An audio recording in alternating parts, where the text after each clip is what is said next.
Assalamualaikum warahmatullahi wabarakatuh. Perkenalkan, nama saya Gina Kadaria. Di sini saya akan menjelaskan mengenai penelitian yang sedang saya teliti dengan judul Pengaruh Self-Regulate Learning terhadap Academic Burnout pada mahasiswa akhir di Jakarta. Sebelumnya, saya akan menjelaskan mengenai latar belakang dari penelitian saya, yang mana di Indonesia prevalensi stres pada mahasiswa tingkat akhir mencapai 69,2% pada tingkat sedang dan 11,7% pada tingkat yang berat, sementara burnout tinggi terlihat pada dimensi emotional exhaustion sekitar 44,8%, depersonalization sekitar 52,7%, dan personal accomplishment rendah sekitar 43,5%. Kondisi ini menunjukkan bahwa sebagian besar mahasiswa akhir berada dalam siklus stres dan kelelahan akademik yang serius. Lalu urgensinya dalam penelitian ini yaitu academic burnout merupakan permasalahan yang cukup tinggi di kalangan mahasiswa, khususnya pada mahasiswa tingkat akhir yang menghadapi berbagai tuntutan akademik seperti penyelesaian skripsi dan tekanan kelulusan. Selanjutnya saya akan menjelaskan mengenai literatur review. Literatur review ini berisi mengenai penelitian-penelitian terdahulu. Yang pertama yaitu dari penelitian Fauziah et al. 2024 yang menemukan bahwa self-regulate learning ini berpengaruh signifikan ke arah negatif terhadap academic burnout pada mahasiswa pendidikan ekonomi. Lalu yang kedua ada penelitian lain yang dilakukan oleh Aditya Putra dan Simanjuntak pada tahun 2023 yang menunjukkan bahwa terdapat hubungan signifikan antara self-regulate learning dan academic burnout pada mahasiswa yang sedang bekerja. Nah, dari kedua penelitian tersebut, kita mendapatkan hasil yang konsisten. Namun, penelitian-penelitian ini itu belum secara spesifik meneliti mahasiswa tingkat akhir. Nah, maka dari itu penelitian saya bertujuan untuk menguji kembali apakah hubungan tersebut tetap konsisten pada konteks mahasiswa tingkat akhir yang memiliki tekanan akademiknya. Selanjutnya saya akan menjelaskan mengenai rumusan masalah dan tujuan penelitian saya. Yang pertama, rumusan masalah yaitu apakah terdapat pengaruh self-regulate learning terhadap academic burnout pada mahasiswa akhir di Jakarta. Dan untuk tujuan penelitiannya yaitu untuk menganalisis seberapa besar pengaruh self-regulate learning terhadap academic burnout pada mahasiswa di Jakarta, mahasiswa akhir di Jakarta. Sekarang kita masuk ke dalam penjelasan landasan teori. Yang pertama, penjelasan mengenai definisi self-regulated learning. Self-regulated learning adalah proses di mana siswa mengaktifkan metakognisi, motivasi, dan perilaku dalam proses pembelajaran. Menurut Zimmerman 1989. Nah, self-regulated learning ini adalah konsep bagaimana orang mengatur dirinya sendiri dalam kegiatan belajar. Self-regulate learning ini merupakan keterampilan yang dapat mengaktifkan dan mendorong pemikiran, perasaan, dan tingkah laku. Nah, mereka direncanakan secara sistematis dan bekerja secara literatif menuju tujuan pembelajaran, menurut Zimmerman 1990. Selanjutnya, penjelasan mengenai dimensi self-regulate learning. Nah, menurut Zimmerman 1989, self-regulate learning ini memiliki 3 dimensi. Yang pertama itu metakognisi, yang kedua itu motivasi, dan yang ketiga itu perilaku. Nah, metakognisi ini adalah kemampuan yang mana individu itu bisa merencanakan, mengatur, dan mengkoordinasikan kegiatan pembelajaran mereka. Lalu untuk motivasi itu adalah bagaimana fungsi dari keinginan dasar untuk mengontrol dan berhubungan dengan rasa kompetensi yang dimiliki oleh setiap individu. Jadi, motivasi ini itu merupakan dorongan yang ada pada diri individu untuk menyelenggarakan kegiatan belajar. Lalu untuk perilaku ini adalah usaha untuk mengatur diri sendiri, memilih, menggunakan, dan menciptakan lingkungan yang mendukung dalam kegiatan belajar. Seperti itu. Lalu selanjutnya penjelasan mengenai definisi dari academic burnout. Menurut Salvelli 2002, burnout pada mahasiswa ini melibatkan keadaan kelelahan akibat stres akademik, rasa sinisme, dan apatis terhadap studi mereka, serta keraguan tentang efektivitas mereka sebagai seorang mahasiswa. Nah, academic burnout ini mengacu pada kondisi di mana seseorang merasa terkuras secara fisik, mental, dan emosional. Nah, hal ini seringkali disertai dengan keinginan untuk menarik diri dari lingkungan sekitar dan penurunan harga diri yang mengakibatkan kurangnya minat belajar, apatis terhadap tanggung jawab pendidikan, penurunan motivasi, kelesuhan, dan pada akhirnya penurunan prestasi akademik. Lalu selanjutnya penjelasan mengenai dimensi dari academic burnout. Nah, menurut Salvelli 2002, academic burnout ini punya 3 dimensi.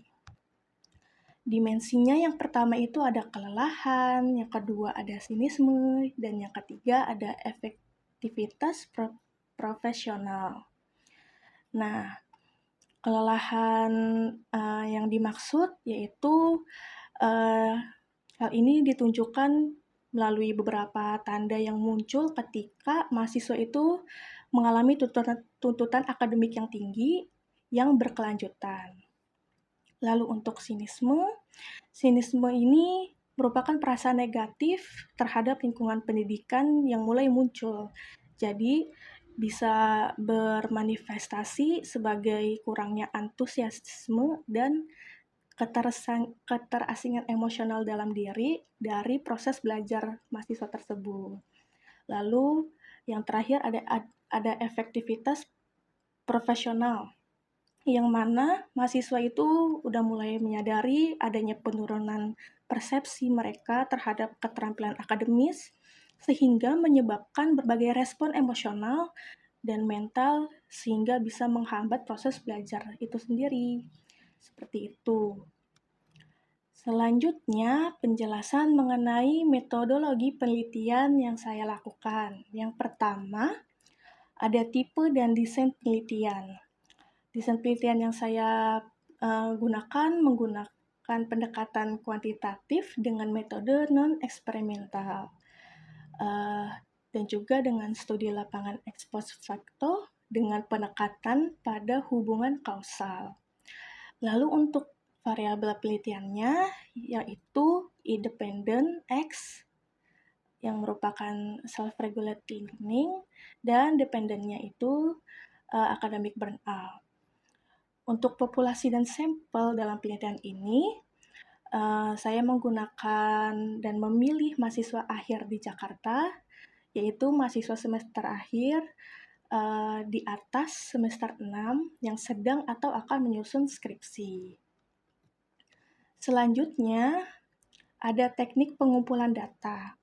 Nah, teknik sampling yang digunakan dari penelitian saya itu teknik non-probability sampling dengan jenis purpose sampling.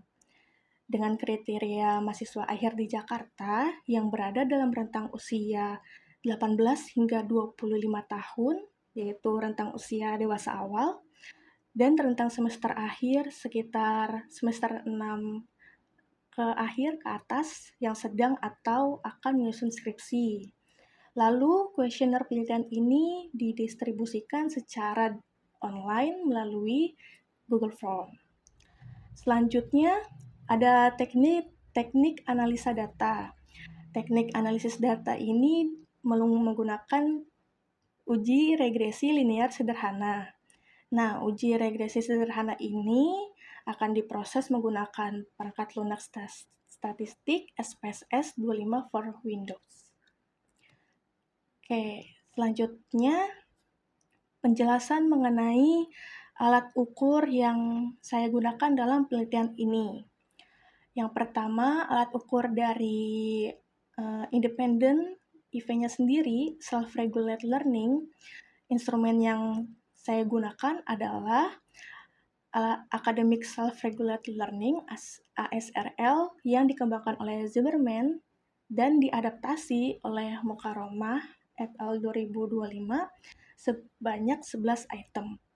Lalu selanjutnya untuk dependennya, untuk variabel Y-nya, untuk academic burnout, saya menggunakan instrumen Maslah Burnout Inventory Student Survey, MBISS, yang dikembangkan oleh Sauvelli 2002 dan diadaptasi oleh Arlin Kasari dan Akmal 2021 sebanyak 15 item. Oke, setelah alat ukur, selanjutnya ada penjelasan mengenai hasil dan pembahasan. Nah, berdasarkan hasil analisa data, diperoleh bahwa model regresi yang digunakan dalam penelitian ini itu belum mampu untuk menjelaskan hubungan antar variabel dengan baik. Nah, hal ini ditunjukkan oleh nilai koefisiensi determinasi sebesar 0,008, yang berarti bahwa self-regulated learning ini hanya memberikan kontribusi sebesar 0,8% terhadap academic burnout. Sedangkan sisanya sebesar 99,2% dipengaruhi oleh faktor lain di luar penelitian. Selanjutnya, hasil uji regresi menunjukkan bahwa self-regulated learning ini memiliki arah pengaruh negatif terhadap academic burnout dengan nilai koefisien sebesar minus 0,171. Nah, hal ini mengindikasikan bahwa semakin tinggi self-regulated learning, maka academic burnout-nya cenderung menurun. Nah, demikian dari hasil signifikansinya diperoleh sebesar 0,532 yang menunjukkan bahwa pengaruh tersebut tidak signifikan secara statistik. Lalu hasil uji F juga menunjukkan nilai signifikansi sebesar 0,532 yang berarti bahwa model penelitian ini secara keseluruhan tidak signifikan dan belum layak untuk digunakan untuk menjelaskan hubungan antara self-regulated learning dan academic burnout itu sendiri. Namun temuan ini menunjukkan bahwa self-regulated learning ini belum terbukti memiliki pengaruh yang signifikan terhadap academic burnout pada responden dalam penelitian ini. Nah, meskipun kayak gitu, ya secara teoritis self-regulated learning itu bisa membantu individu dalam mengelola tuntutan akademik dan mengurangi tingkat kelelahan akademik. Nah, namun di penelitian ini pengaruh tersebut tidak ditemukan secara signifikan. Jadi, sekian dari penjelasan mengenai penelitian yang saya buat dengan judul pengaruh self-regulated learning terhadap academic burnout di mahasiswa akhir di Jakarta. Sekian dari saya, Gina Kadaria. Kurang lebihnya mohon maaf. Wassalamualaikum warahmatullahi wabarakatuh.